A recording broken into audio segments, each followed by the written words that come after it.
They said their home was under siege, not by ghosts, but by something far darker.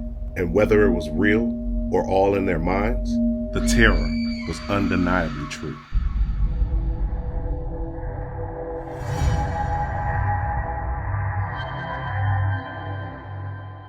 After losing everything in the floods of Hurricane Agnes, Jack and Janet Smurl moved their 2 daughters into 328 Chase Street, a modest, aging home with peeling paint and sagging floors. At first, it's small things. The family dog whines and refuses to go into the basement. Cold spots bloom in summer heat. Knocking echoes from inside the walls. Not outside, not pipes, inside. Then come the shadows. Janet sees a tall, black figure standing in the corner of her bedroom, motionless, watching. Crucifixes are found upside down. Their oldest daughter wakes screaming, being yanked out of bed by an invisible hand. Worse follows. Jack describes being pinned down in the dark, violated by a force he can't see or fight. Janet hears fingernails dragging down the hallway at 3 a.m.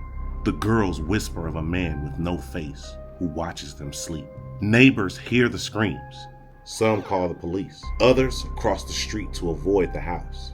The Smurls sleep with lights on, Bibles clutched to their chests. They pray, they beg, they record everything. But the presence, it doesn't leave. It learns. It feeds. Mid-1980s, desperate, the Smurls reach out to paranormal investigators Ed and Lorraine Warren. Lorraine steps inside and goes pale. It's not just one spirit, she whispers. It's a demon, and it's using the others like puppets. In her notes and later in public talks, she would refer to the entity as Judas, a name that stuck in the headlines. Though the Smurls themselves rarely used it. The Warrens bring holy water, relics, and tape recorders. They document growls from empty rooms, objects flying, and voices snarling through static. In 1986, Father James E. Halligan, a Catholic priest, performs a prayer of deliverance. Not a formal exorcism, but as close as the diocese would allow. The house shakes, the air chills. A guttural voice booms through the walls. You'll never leave. For a time, the attacks stop. Hope flickers. But by 1987, the Smurls flee, only to report the same entity follows them to their new home.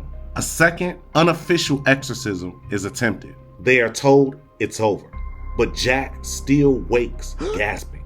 Janet still sees shadows in the corner. And the girls, they never sleep with the lights off.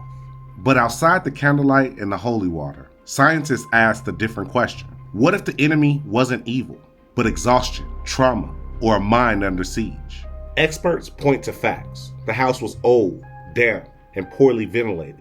A breeding ground for toxic mold, an infrasound, known to trigger dread, paranoia, and hallucinations. The Smurls lived in poverty, under constant stress with little sleep, conditions that are ripe for sleep paralysis, and shared delusional disorder. No independent investigator ever captured verifiable proof of paranormal activity. Even the Diocese of Scranton never confirmed demonic possession, only that the family was in profound distress. Skeptics say the haunting grew stronger the more it was talked about, fueled by media, books, and belief itself.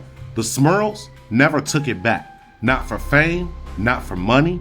To this day, they swear it was real. And maybe that's the true horror. When your reality is so terrifying, no one believes you. Not your neighbors, not your church, not science. And in the silence, you're left alone with whatever's in the dark. The Smurl family story remains one of the most controversial hauntings in American history. To believers, it's proof of evil. To skeptics, a tragedy of the mind. But to the Smurls, it was their life.